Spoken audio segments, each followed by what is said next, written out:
எனக்கு மிகவும் பிரியமானவர்களே, நீதிமொழிகள் 24:16 இப்படியாக சொல்கிறது, நீதிமான் 7 தரம் விழுந்தாலும் திரும்பவும் எழுந்திருப்பான். நீதிமான் யார் என்று பார்க்கும் பொழுது, இயேசு கிறிஸ்துவனுடைய இரத்தத்தினாலே மீட்கப்பட்ட நாம் ஒவ்வொருவரும் நீதிமான்களாக்கப்பட்டிருக்கின்றோம். ஒரு முறை அல்ல, 7 முறை விழுந்தாலும் நாம் மீண்டும் எழுந்திருப்போம். பாருங்க, யானை விழுந்தாலும் எழுவது மிகவும் கஷ்டம்.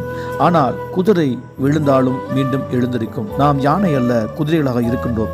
தாவீது ராஜா தன்னுடைய வாழ்க்கையில விழுந்து போனவனாக காணப்பட்டான். ஆனால் கர்த்தர் அவனை விழுந்து போனவனாக அப்படியே அவனை விடவில்லை. அவனை தன்னுடைய தீர்க்கதரிசியை அனுப்பி அவனை மீண்டும் அதே ஸ்தானத்திலே அவனை நிலைநிறுத்தினார். இதை கேட்டுக்கொண்டிருக்க உங்களுடைய வாழ்க்கையிலும் அவர் மீண்டுமாய் தாவீதுடைய கூடாரத்தை மீண்டும் அவர் கட்டியவர். நீங்கள் இப்பொழுது எந்த சூழ்நிலையில் நீங்கள் இருந்தாலும் உங்களை மீண்டும் அதே ஸ்தானத்தில் நிறுத்துவதற்கு அவர் வல்லமையுள்ள தேவனாக இருக்கின்றார். நீதிமான் விழுந்தாலும் அவன் மீண்டும் எழுந்திருப்பான். ஆமேன்.